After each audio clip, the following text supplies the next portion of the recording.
What's going on? Welcome back to another day of the life of me, or whatever. Interesting news, I got myself another typewriter. Found this guy in decent shape, and then I got another one a week ago.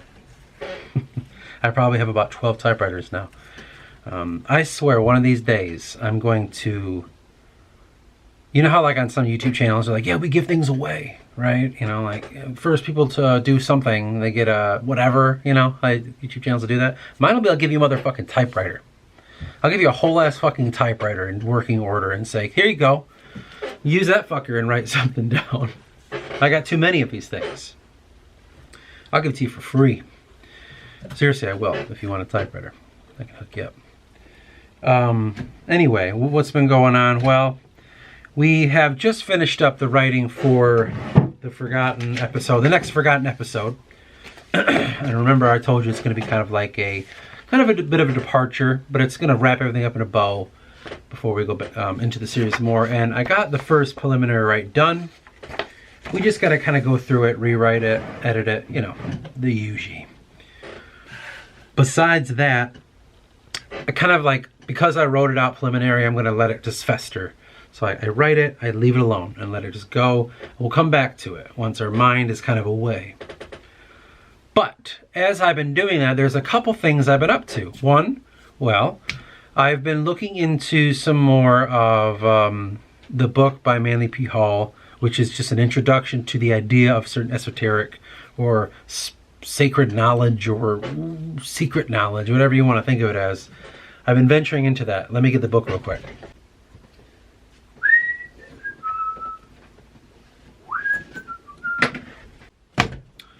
Secret Teachings of All the Ages, the Reader's Edition. Very nice, very nice, very nice. And so what we were doing, I took notes somewhere. So we're studying something that's come up in the Forgotten series. If you remember, Dove was on the look for the Keepers. Remember? Because the Keepers would lead him to a ruin. Well, in the newest episode that you've watched, he met the Keepers, in a sense, and remember all those voices that kept getting closer and closer, getting louder and louder? All those multitude of voices near the beginning were the Keepers and a ruin, right? But in a very mental sense. He didn't physically meet them, they met him in his own mind, okay? And they spoke of him to go search for himself, search for his past and his truth. Do you remember that Dove was in the Tree of Life? The Tree of Life is where he entered through. Now, this is where it gets interesting. So when that happened, I just thought, I don't know why we're fucking doing this, but he's in the Tree of fucking Life. And for some reason, that's what the Keepers are. And somehow within this tree, he's able to access his life, past and present. I don't know how that works, right? This is what I didn't realize, okay? Hand to God, none of this was like, I secretly planned it all along. If you remember, Dove had to go to the underworld to discover his past, right? And do you remember when he went there to transcend from that point, he thought of the sun. Oh, the sun. You know, that part in the video. I did not realize how much that followed the Kundalini stuff. And the lowest portion of your, oh my God, those spots on your body through meditation to focus on. You know, the lowest spot, the underworld. He came to the ass of himself and discovered his name was Hairy Ass. I didn't fucking plan that. But anyway, there's the two snakes that wind up the spine. One is of the moon, one is of the sun, male and female. That connects to the anima and animus of Jungian kind of stuff. And so has mine begun to work its way. We went through the masculine so far. We haven't done the feminine part yet. I didn't plan that. That didn't like it. I know it sounds like I'm doing a lot of research and thinking, kind of, but not on that level. I don't like study ancient Hinduism and fucking Buddhism and all that, and I'm just applying it. Like, no.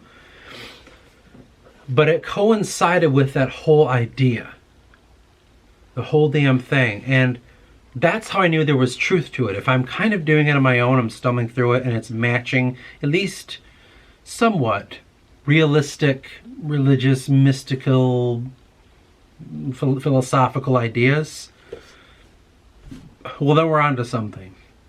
And so that's why it's been so crucial to me. Now, keeping that in mind, I said, seemingly the tree of life is you, right? That is the ascension of the lower self to the higher self, and the tree represents you as a being. And when you obtain to the higher parts of the tree, it's going to the heart, right? The heart is where Jesus is. I will always be within you, and the kingdom of heaven is within you, and all that. Jesus, as I understand mythology, is just an aspect of understanding the higher version of yourself. The being born in the heart is being born a virgin again. Jesus was born as a virgin and all that. It's telling you to be reborn in that sense. Coming from your animalistic lower self and into your higher self. So, with all that being said, I just kind of said, well, that's kind of what the tree of life is, seemingly. So, with all that in mind, I've been dipping my toe into this right here. Now, the secret teachings of all the ages, I'm sure most people, I don't know, maybe they don't, that are watching this, know what this is about. But in some sense, I like to think of it as, I like how it says right here, an encyclopedia of ancient mythology, rituals, symbolism, arcane mysteries, ... For me, I always think of it as like just a beginner's guide to just understanding said things like mythology, rituals, philosophies. And I like the word arcane mysteries.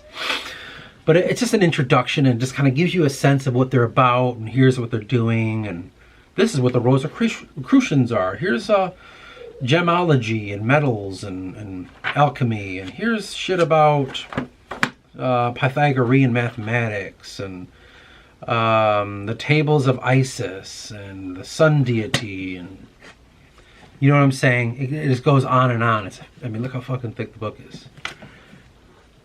I've been kind of dipping my toe in this to try to get to understand all this stuff that I'm coming up with for the Forgotten series. And the aspect in which I chose to approach was really coming to understand this tree of life on a deeper level.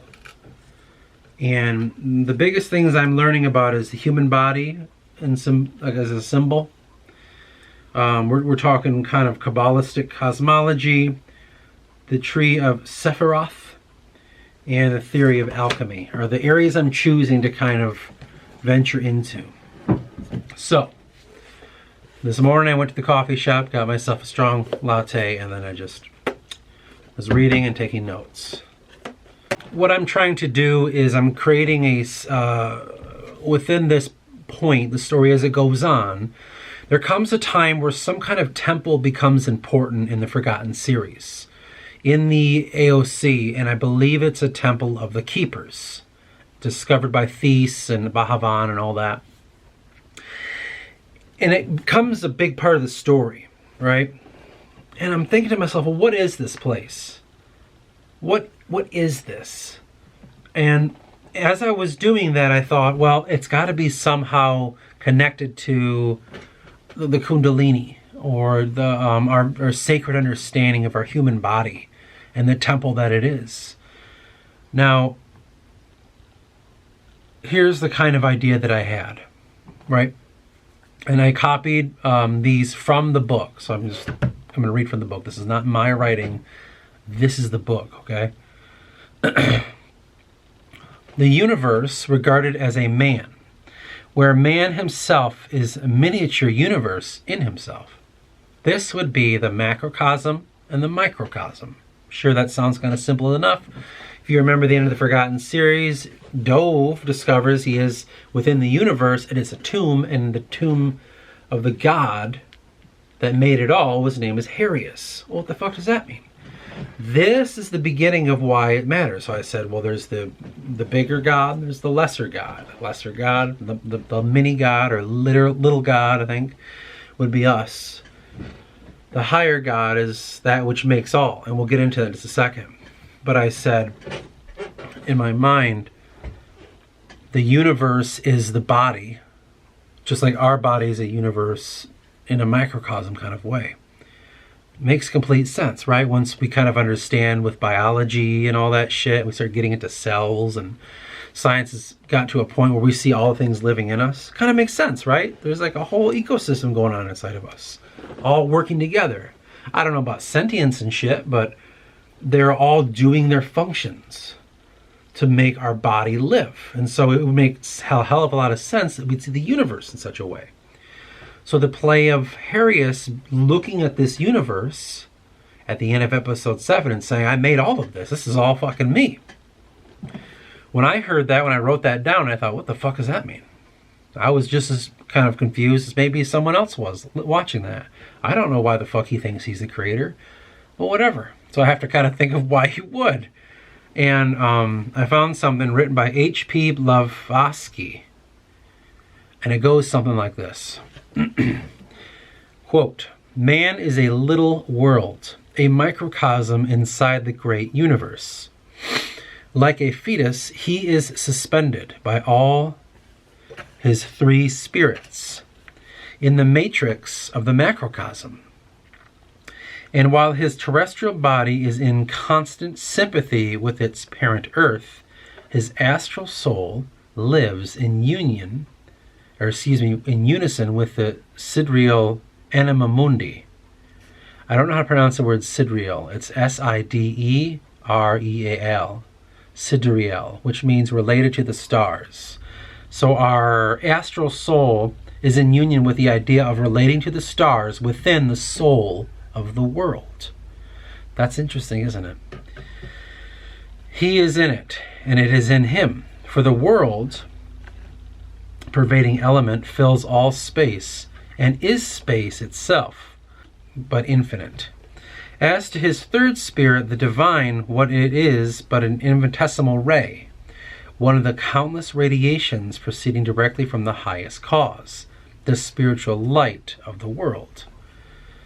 This is the trinity of organic and inorganic nature, the spiritual and physical, which are 3 in 1. That's the whole idea of what we're saying here. It's all fucking connected in some way. So when I looked at Harius and I saw that he entered outside of the illusion that is Yuandra and the circles that lead to it, and inside of that's the AOC, and then the astral, and then Yuandra, right? That stuff are just fractal realms. I'm going to kind of go into it a little bit more. I don't really know how much people keep that in mind. Yuandra exists outside of everything, but there's a series of circles, I call them, realms that lead all the way back to the universe. Well, within one of them leads all the way over to the AOC. It's just kind of like some place he never thought existed, which happens to have the tree of life in it, which may be holding everything all together. That whole idea is what we're kind of working on here. What the fuck do all those realms have to do with anything? And in my mind, those are part of some higher being. But Dove turns into Harius as he exits it.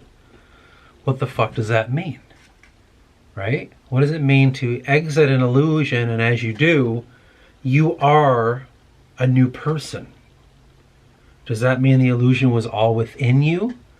So the world of the Titans and Yuandra and the AOC and Ascension and all that subsequent stories that are come, is that just some part of an illusion inside of Harius's mind? Or is there something different at play? Hence what we're trying to discover. That's the whole, when I'm taking a break, is I'm trying to figure out exactly how to do this. And how the story can kind of tell itself in a way that you can understand that. That's what we're doing with the entire Forgotten series. Here's another quote by this guy named Proclus. Proclus, I think that's how you say it. Proclus, Proclus. This is the first monad, which is the first number one thing. The first monad is the eternal God. The second, eternity. The third, the paradigm or pattern of the universe. which all equals the intelligible triad. So you have God, you have eternity, which is where he exists supposedly outside of our space and time. And then the third is the pattern of the universe. You see what I'm saying? Like it's kind of like all like, I don't know, we're kind of getting somewhere, but we're not quite sure of it yet.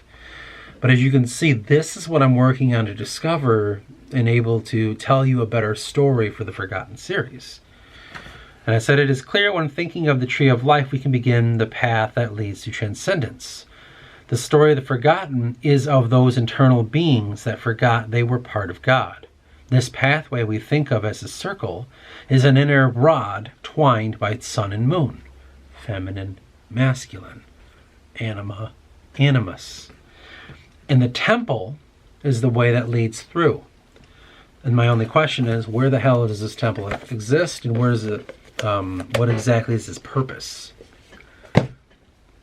It's because it's going to come up later on in the series. And that's where we are. That's the whole, like, we're just kind of in this idea and we're dancing right now. We're just dancing with these ideas. We're going to do more reading. We're going to do more thinking and possibly some work on the typewriter. You know what I mean? The whole thing's going on. That's where the Forgotten series is right now. There's something else at work, by the way. Cooking something else at the same time. What we're doing here in this mythology is a long history from the beginning of how this all came to be, as you're discovering now in the Forgotten series, and it leads all the way up to a point in the history of the planet Euandra, where mankind has lived for a long time. And then a series of books is written called the Forgotten Books. They're just called the Forgotten, and they each have their own name. Revelation, Sacrifice, whatever. That's centers around a young hero named Eris, okay? To think of this in your mind, if you're familiar with the Silmarillion, it's like reading the Silmarillion front to back, and then that's the Forgotten series. And then I'm like, okay, here's the Fellowship of the Ring. And you're reading, the Fellowship of the Ring is like my stories that I'm writing in my book. You're like, this is the same world, this is way later, shit like that. So that's the book series, but there's a specific time. All along the way, I'm choosing places to tell the story of because they're monumentous moments. And one of them begins 300 years before the book series of the Forgotten, Eris and Cypherus and all of them. That I'm exploring in the writing series on the channel here. Just go to playlists and you'll see all my series highlighted. The writing series, that's the beginning of writing book 2, okay? 200 years or 300 years before that, there's a story about a guy named Ravian. And he is this Moses type, kind of King Arthur though at the same time type, of person that helps establish the cult of the Whisper, who helps establish the idea of mankind's ascension, okay? All this kind of stuff will come up slowly, but if you want to know more about the world, there's a series on the channel called the Trade Wars series. Just watch that. In that series, I explore each culture and I just kind of give them an hour or so of just telling their history and shit. That is maybe mentioned in the Ravian series. I think so. Yeah, in the one called Tantorum, which is the realm of mankind. This is a hell of a lot. I understand. Most people are probably already lost, and that's fine. I am too, a lot of the times. But suffice to say, I'm cooking something else, and that is the story of Ravian. So while we're working on Genesis over here, and while we have the story of Jesus over here, at some point I'm kind of working on maybe a little bit of my Moses story. You know what I mean? I still haven't even touched my, what would it be called in the books? The flood. I haven't touched that part yet. If you want to think of the stories as biblical, that's the best way to think of it. I'm working on the Moses part. Getting the free people from enslavement and moving them to the promised land. That's kind of the whole idea of where we're venturing on that half.